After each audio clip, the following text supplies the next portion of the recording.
Бүгдээрээ сайн уу? Шинэ бэлтгэндээ давтамаар л. Өнөөдөр би сэргээд notification-уудыг шалгаад нэг комент уншсан байхгүй юу? YouTube-ийн бичлэгэнд ор. Гоё санаач тэрийг уншиж үзүүлцгээе. Энд нэг хүн ингэ бичсэн байгаа байхгүй юу? Миний бичлэгэнд ор. Оросд байхдаа жаргалтай, цоглог байсан наана жоохон үнэхтэй байгаад байна уу? Гайгүй бидтэй. Тэг би ч өөрийгөө анзаарсан. Жоохон л өөр байгаад шиг байна. Оросд байснасаа мэдээж шал өөр байна.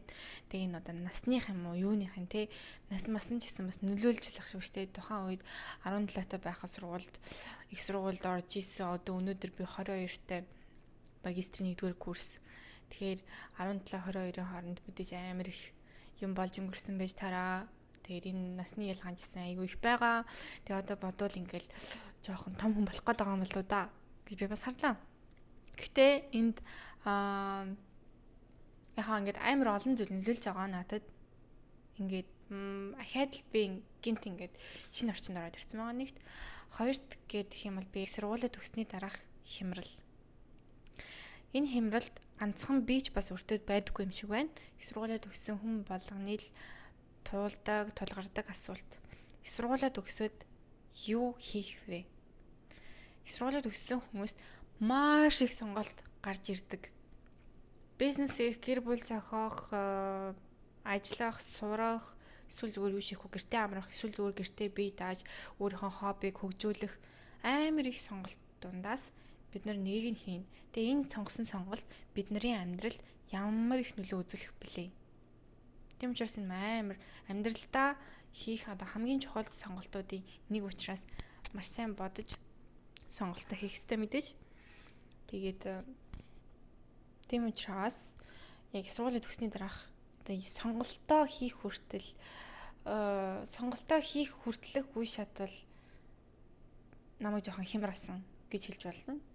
Тэгээ бүгдээрээ энэ талаар ярилцгаая гэж би бодлоо. Их сургуулаа төгсөөд диплом авч явах агшин бол бүр солиотой. Вау, би одоо хүртэл нэг нүдэндээ ингээд харж ийн. Одоо хүртэл би тэр мөчийг санаж байна. Өөрийнхөө нэрийг дуудуулаад, өөрийнхөө авийг дуудуулаад, өөрийнхөө улсын нэрийг дуудуулаад, тайзан дээр гараад диплом авах мэдрэмж бол вау, үнэхээр бүр солиотой, гайхалтай. Би мэдгүй одоо юу гэж тайлбарлах вэ? Тэр бол өөрөөрөө багсан хамгийн гоё агшин байсан. Би энийг хийчлээ гэдэг яг нэг тэр мэдрэмж бол үнэхээр гайхалтай. Тэрний дараа юу хийх вэ гэдэг асуулт байсан байхгүй юу? За тэгээ надад ч гэлтгүү сургууль төгсөж байгаа хүн болгонд маш их сонголт байгаа. За миний кейс дээр болох юм бол тэр сургуульдаа өргөжлүүлээд мастер хамгаалах боломж байсан. 100% тэтгэлэгтэй.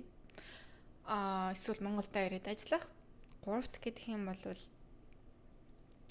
бас өөр шинэ орчинд очиод сурах. Ийм 3 сонголттой байсан. За тэгээд яг үнэндээ бодит байдлаа ямар байсан бэ те? Бодит байдал дээр эхний сонголтөндөө үргэлжлүүлж үнгүү сурах шууд хассан. Яагаад гэвэл одоогийн нөхцөл байдал ямар байгаа лээ? Нэгт хоёрт гэхэд юм бол Орос надад бүр хитрхи гэр шиг минь болчихсон байсан. Би тэнд хитрхи тухтай байгаад байсан. Хитрхи өөрөөрөө дураараа ямар ч тийм санаа зовох юмгүй амар тийм дураараа хитрхи тухтай болцсон байсан байхгүй юу? Оросд найзуудтай болцсон байсан. Танилын хүрээ бүр асар их тэлэгдчихсэн байсан. Би ер нь комфорт зоноосоо гарах хэрэгтэй байна гэж би бодсон байхгүй юу? Амар сериус л ярьсан. Гэтэ би тэгж бодсон. Би өөрийгөө гоё сориод челленж хийе, өөр газар очиж үзье гэж ер нь тэр үед бодсон. За тэгэнгүүт хоёр дахь нь олонгууд Монголдо ирээд ажиллах. Монголоос хаашаа нэг өөр тийш явах гэсэн юм хоёр сонголт байсан. За ямар ч байсан би Монгол руу явах нь тодорхой болж байгаа эндээс. Монголдо би наадмын үеэр ирсэн. Наадмын үеэр бүх газрууд амарсан, бүгд амарж исэн. Тэг гэр бүлийнхэнтэйгээ цагийг өнгөрөөсөн. За тэг мэдээч тодорхой хугацааны дараа Монголд эргэж ирж байгаа учраас гоё хамаатнуудынхаараа гоё айл хийсэн, айл хийсчэндээ хүмүүстэй уулзсан. За тэгээд бид нар гэр бүлээрээ бас хөвсгөл гэх ингээ аймгаар гоё аялсан. Тэг миний анх удаага аймгаар аялж үзсэн. Тэг надад бол амар гоё турсамжлж үзсэн. За тэгээд ингээ 7 сар ингэсгээд өнгөрж байгаа. 8 сард би жолооны сургалтанд сууж байгаа. 9 сард жолооныхоо үнэмлэхийг авсан. Тэгээд 9 сард үргэлжлүүлээд надад нэг ажлын санал ирсэн. Москвагийн экспортын төвөөс бизнес мессийн арга хэмжээ зохион байгуулж байгаа тэн дээр ажиллах хүн хэрэгтэй байсан. Тэгээд 2-3 өдөр бидэнд ажилласан. Нэг стоныг найз байдгийн. Тэгээд энэ ажлыг манай тэр найз санал болгосон. За тэгээд 2-3 өдөр тэгэл зохион байгуулах хэмжээ гэл ингээл ажлууд хийгээд тэн дээр юу болсон бэ гэх тэгэхээр Монголоос бас компаниуд ирж уулзсан.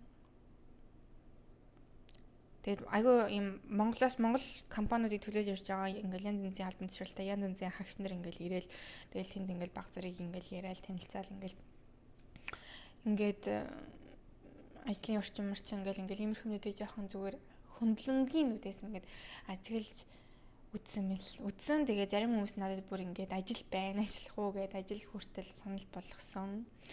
Тэгэл нэр хүзмэц өгөөл за ийшээ ярээрээ юмд гэд ингээд ажил бол санал болгож өгсөн юм аа. Тэнд бас нэг Орос компани байсан. Би Орос компанид ирнэ хүртэл очиж уулзаж үзсэн. Яагаад гэвэл надад давуу тал байсан Орос хэлийг мэддэг учраас давуу талтай юм байна гэж би бодоод очивол за ярьслага үнэхээр дажгүй өнгөрсөн за ер нь авъя гэдгсэн.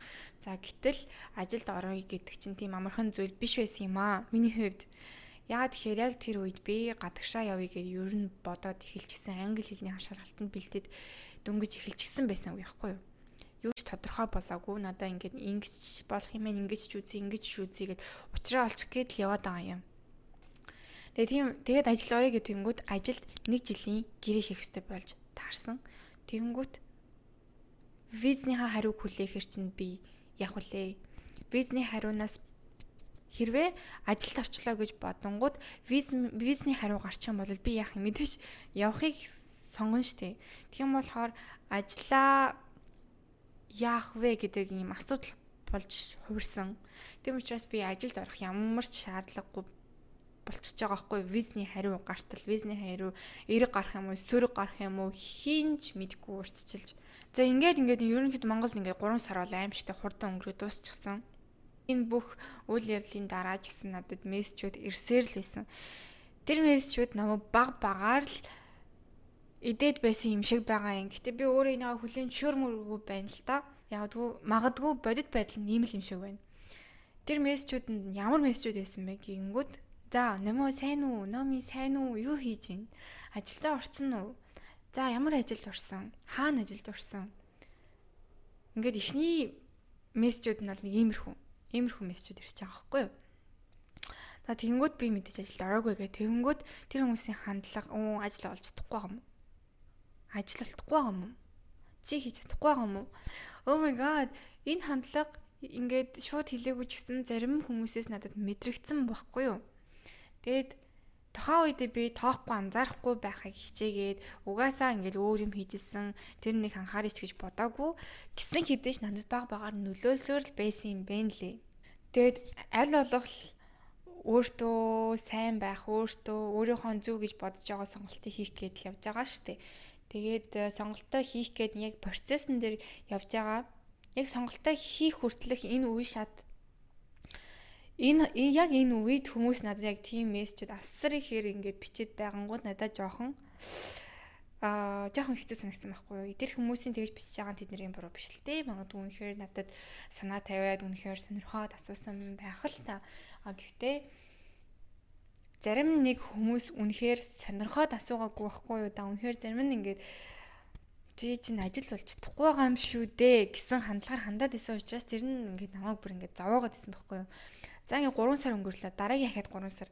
Энэ 3 сард би ингээд гоё хотоор гоё ингээд зугаалж байгаа, стори энтер хийж байгаа, гэртээ байгаа стори, хоол хийж байгаа, торт хийж байгаа. Ийм сторинууд хийсэн чинь чи одоо яагаад гэртээ суугаад байгаа юм? Ажил болж хийгээч чи одоо яагаад гэртээ байгаад байгаа юм бэ? Тэр ямар ядаргаатай байсан. Яалтчгүй нэг мэдсэн чинь би нэг юм жоохон гонигтай юм шиг болчихсон байсан уу гэвэл харин байсан саяхныг хүртэл тэгээ одоо л арайгаагүй болж ийн гоё шалгалтаа өгсөн, виз авсан, сургуульд орсон, хичээлээ хийгээд одоо явж ийн. Магадгүй их сургуулийн амьдрал бүр хитрхи юм актив, хитрхи юм итэвхтэй завгүй байжгаад гинэт гэртээ ирээд ингээл ямар ч нэг хүрээлэл ингээд дахиад шинэ орчинд ирээл энэ ингээд бүх зүйл надад шинэ байсан. Дээрээс нь хүмүүсийн сэтгэл нэмэгдээд ирсэн чинь надад жоохон хүнд хүрсэн байж магадгүй. Монгол маш их өөрчлөгдсөн ч гэдэг юм уу те. Зарим зүйлс өөрчлөгдсөн байсан. Нийгмийн хандлага мэдээж хоёр өөр улсын шал нийгмийн хүртэл өөр байсан. Бага зэрэг стресстэй байсан уу гэвэл нуух юм байхгүй. Монгол жоохон стресстэй байсан. Үйлчлэгээний газруудаар явах, автобусаар явах гэх мэтчлэн асуудлууд мэдээж манай Монголд маань байсаар л байгаа. Тэгээд жилээс жилд сайжирж байгаа гэж би найдаж байна. Их сургуулаа төгсөж байгаа залуустай гэж хэлэхэд бидний их сургуулаа төгсөөд ална гэсэн төсөөлөл яг бодит байдал дээр бол үнэхээр хэцүү байдгийн байлээ. Тэгээд энэ сэтгэл зүйн хувьд тэгээд бэлэн байх хэрэгтэй юм байлээ. Тэгээд би бол бэлэн байгаагүй. Тэгээд баг зэрэг сэтгэлээр үнэнснү гэвэл үнсэн яг сонголт их сургуулаа төгссөний дараах сонголтоо хийх хүртэл энэ цаг хугацаанд би жоохон хямарсан уу гэвэл хямарсан. Тэгээд тэр хямарлаасаа яг одоо л би гарах гэж байна. Аль хэдийн сонголтоо хийжсэн. Одоо яг миний юу их нь тодорхой болчихсон байгаа учраас би одоо 50 байна. Одоо би гуниглахгүй байна. Харин цэсгээрээ баяртай байна. Тэгээд хүссэн зорилго маань ингээ баг багаар биелж байгаад баяртай байна. Тэгээд чи хичээж байгаа цаг заавал чиний хүссэн мөрөөдсөн зүйл чинь биелэх болно гэж найдаж байна. Тэгээд эцэст нь гэж хэлэхэд сонгосон сонголтондоо харамсахгүй байхын тулд заавал сонголтоо өөрөө хийгээрэй. Хин нэгний үгээр биш. Зөвхөн өөрийгөө сонсоорой гэж би хэлмээр байна.